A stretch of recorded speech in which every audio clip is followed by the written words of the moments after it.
Dalam rapat evaluasi pemberlakuan pembatasan kegiatan masyarakat PPKM Darurat Jawa Bali, disebutkan mobilitas warga sudah berhasil diturunkan. Namun di kawasan industri masih banyak warna merahnya, sehingga Menko Marves Luhut Binsar Panjaitan mengusulkan adanya penataan ulang jam kerja para pekerja.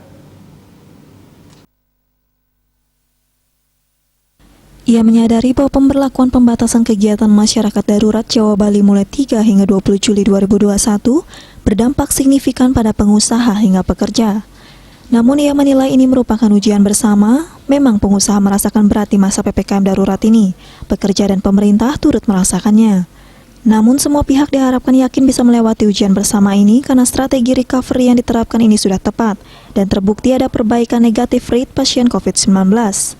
Ia mengatakan ketika pengusaha merasakan dampak negatif terhadap usaha atau bisnisnya atas diberlakukannya PPKM darurat tersebut, sejatinya tidak langsung mengambil keputusan dan kebijakan melakukan efisiensi atau melakukan pemutusan hubungan kerja. Ia meminta keputusan PHK harus menjadi pilihan terakhir di antara pilihan-pilihan yang solutif lainnya. Menko Marves menyampaikan bahwa masih ada pilihan-pilihan terbaik dan tepat yang bisa diambil para pengusaha di masa penerapan PPKM darurat ini. Tanpa harus melakukan PHK, misalnya opsi dengan pekerja diberi kebijakan WFO selang-seling dengan WFH. WFH pun harus jelas penugasannya. Menko Luhut menyampaikan tren mobilitas penduduk di seluruh provinsi se-Jawa dan Bali mulai mengalami penurunan. Guna menyikapi hal itu, ia meminta agar jam kerja bagi para buruh atau pekerja ditata ulang. Ia juga berharap pengetatan PPKM darurat ini dapat segera menekan laju penularan virus corona, sehingga para pekerja atau tenaga buruh dapat segera bekerja dengan normal.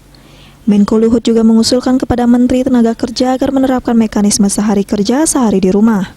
Opsi ini prinsipnya untuk menghindari para pekerja atau buruh tersebut dirumahkan. Bali Pos melaporkan.